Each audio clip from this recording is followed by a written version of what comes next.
নির্বাচন হবে কিনা তা নিয়ে অনেকের সন্দেহ আছে, আমারও আছে। এর মধ্যে নাসিরউদ্দিন পাটোয়ারি তো ঘোষণায় দিছে যে ফেব্রুয়ারিতে নির্বাচন হবেই না।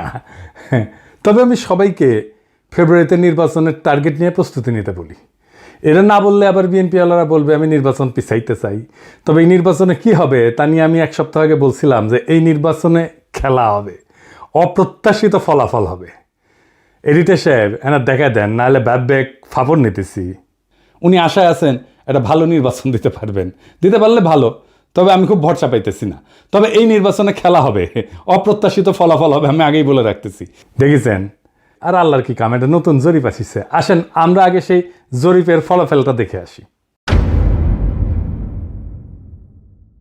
12% মানুষ বিএনপিকে ভোট দিবি বলিছে, 10.4% মানুষ জামাতে ইসলামীকে ভোট দেবে বলিছে, মানে 10.5% মানুষ। 7.3% মানুষ আওয়ামী লীগকে ভোট দেবে বলিছে, এবং 2.8% মানুষ, মানে প্রায় 3%-এর মতো মানুষ এনসিপিকে ভোট দিবে। তবে কাকে ভোট দিবে এ বিষয়ে এখনো সিদ্ধান্ত নেয়নি 48%-এর বেশি মানুষ। অন্যদিকে জরিপে কাকে ভোট দিতে চায় তা বলতে রাজি হয়নি 14.4% মানুষ। এটা BRAC institute of governance and development BIGDর একটা জরিপ। 8 মাস আগে গত অক্টোবর মাসে একই প্রশ্ন করা হয়েছিল এবং এরাই এই স্টাডিটা করছিল। সেখানে 16.30% মানুষ বিএনপিকে ভোট দিতে চাইছিল। এইটা স্যার গতবার আর এইবারেরটা একটু পাশাপাশি দেখেন, তাহলে বুঝবে যে কেমন কমিছে।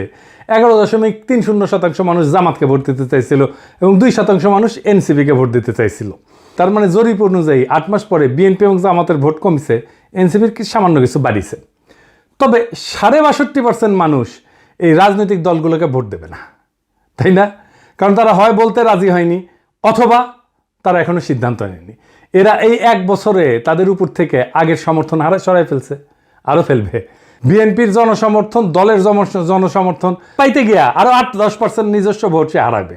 তাহলে আসলে রাষ্ট্র ক্ষমতায় কে যাবে? আপনারা বুঝতেই পারতেছেন যে যারা এখনো সিদ্ধান্ত নেয়নি কাকে ভোট দেবে এবং যারা বলতে চায়নি, তারাই আসলে ঠিক করবে কারা রাষ্ট্র ক্ষমতায় যাবে।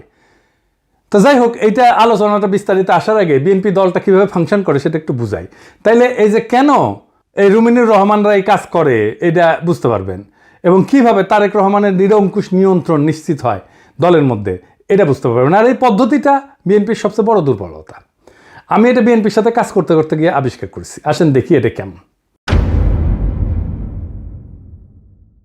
বিএনপিতে 2টা কাজ করে। এক, সোশ্যাল কনফ্লিক্ট, যেটা সমাজে যে দ্বন্দ্বটা আছে সেটাকে ইন্টারনালাইজ করে ফেলে, মানে সেটা নিজের ভিতরে ঢুকে ফেলে, দলের ভিতরে ঢুকে ফেলে।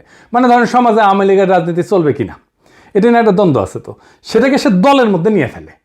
আওয়ামী লীগের রাজনীতি করা উচিত এমন একটা দল তৈরি করে নিজের দলের মধ্যে এই মত প্রচার করবে, আর তার বিপরীতে আরেকটা দল তৈরি করে যারা ভিন্ন মত প্রচার করবে। এটি হইতেছে এক্সটার্নাল কনফ্লিক্টকে ইন্টারনালাইজ করা। কি সুবিধা পায় এতে?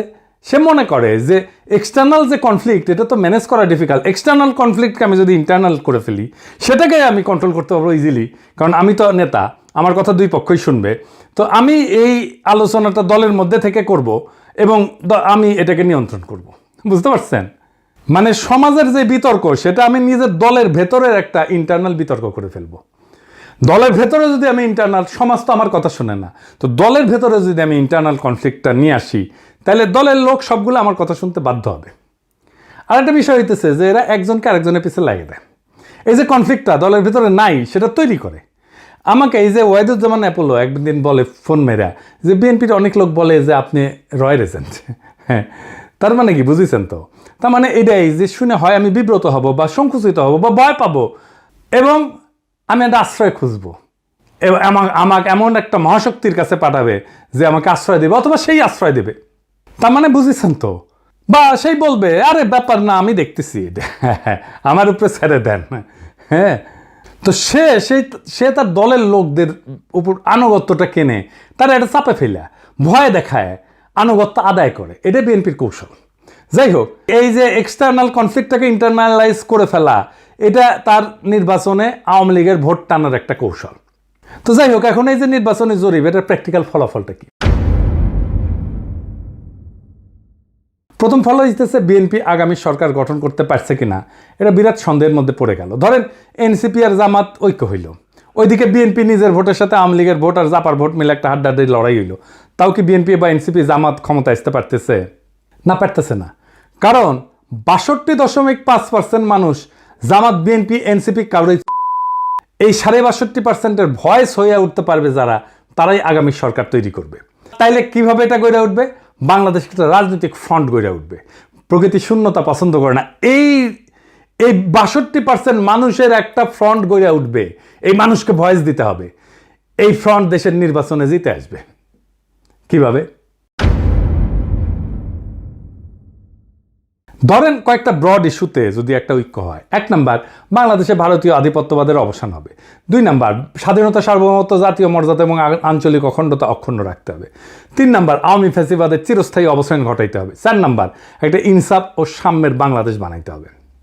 তো এই ইস্যু নিয়ে যদি ফ্রন্ট হয়, তাহলে এই 62% সেই ফ্রন্টের সাপোর্টার হয়ে যাবে। অ্যান্ড কইতে পারেন এমন কোনো ফিগার আছে যে এই ফ্রন্টের নেতৃত্ব দিতে পারবে? আছে, অনেকেই আছে। আমি আজ একজনের নাম বলবো, মাহমুদুর রহমান। উনি এই ফ্রন্টের নেতৃত্ব যদি দেন, সবাই ওনার পাশে এসে দাঁড়াবে।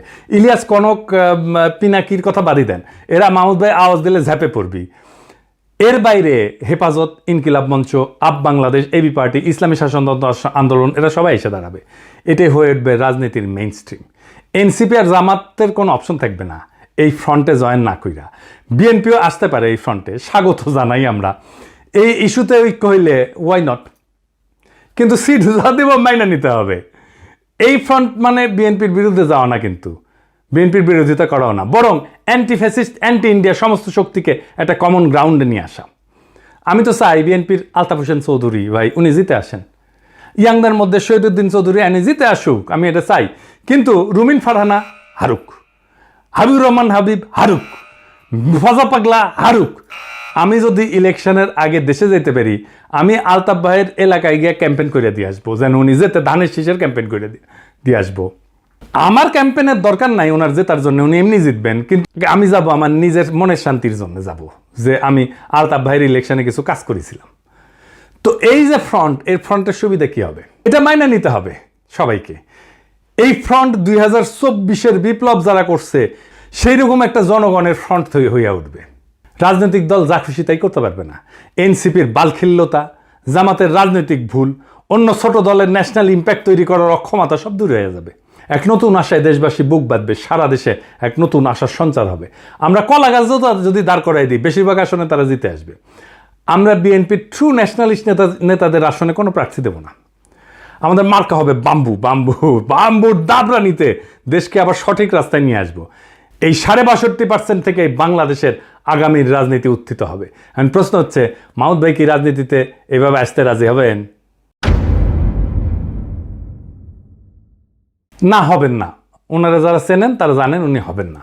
এই ভিডিও দেখার পরে উনি আমার ফোন দিয়ে ঝাড়ি দিবেন, বলবেন এসব কি পাগলামি শুরু করিস, আমি আমার দেশ নিয়ে আসছি, আমার বয়স হয়েছে। তো যাই হোক, উনি যাই বলুক, সক্রেটিস বলছিলেন সেই নেতাই শ্রেষ্ঠ নেতা যে অনিচ্ছুক নেতা। মাহমুদ ভাই অনিচ্ছুক নেতা, তাই উনার বাংলাদেশের সেরা নেতা হওয়া সম্ভব। এইটারে বলে সিনাটাস আর্কিটাইপ। কঠিন লাগিচ্ছে হ্যাঁ কথাটা শুনে, টার্মটা শুনে, কিন্তু এটা খুব মজার ইতিহাস আছে, আসেন শুনি। উনার নাম ছিল লুসিয়াস কুইন্টিয়াস সিনসিনাটাস। 458 খ্রিস্টপূর্বাব্দে একজন রোমান সম্রাট ছিলেন তিনি। এই গল্পটা শুরু হয় একটা গভীর সংকট দিয়ে। রোমান সেনাবাহিনী কনসাল মিনুসিয়াসের অধীনে প্রতিবেশী উপজাতি ইকুইদের দ্বারা অবরুদ্ধ হয়ে পড়ে এবং ধ্বংসের মুখোমুখি হয়। রোম শহর আতঙ্কিত হইয়া যায়। এই চরম মুহূর্তে সিনেট মরিয়া হইয়া, উনি প্রাক্তন সেনাপতি ছিলেন সিনসিনাটাস, ওনাকে সম্রাট হিসাবে নিয়োগের পক্ষে ভোট দেয়। উনি তখন অবসর জীবনযাপন করেছিলেন এবং কৃষিকাজ করেছিলেন। সিনেটের একটা প্রতিনিধি দল তার ছোট খামারে পৌঁছায়, সেখানে তাকে তার জমিতে লাঙল চাষ করতেছে দেখে। দেশের ডাকে সাড়া দিয়ে সিনসিনাটাস একটা নতুন সেনাবাহিনী গঠন করে এবং অসাধারণ সামরিক অভিযানে একদিনের মধ্যে ইকুইদেরকে পরাজিত কইরা অবরুদ্ধ রোমান বাহিনীকে উদ্ধার করে রোম শহরকে রক্ষা করে। 6 মাসের জন্য ওনাকে সম্রাট বানানো হয়েছিল, কিন্তু 15 দিন বা 16 দিন পরে উনি ক্ষমতা চাইরা আবার চলে যান, ওনার ক্ষেতের মাঠে চলে যান কৃষিকাজ করতে। জর্জ ওয়াশিংটনের হিস্ট্রিও কিন্তু এইরকম। উনিও কৃষিকাজ করতে চলে গেছিলেন, ওনাকে ধৈর্য এনে প্রেসিডেন্ট বানানো হয়েছে।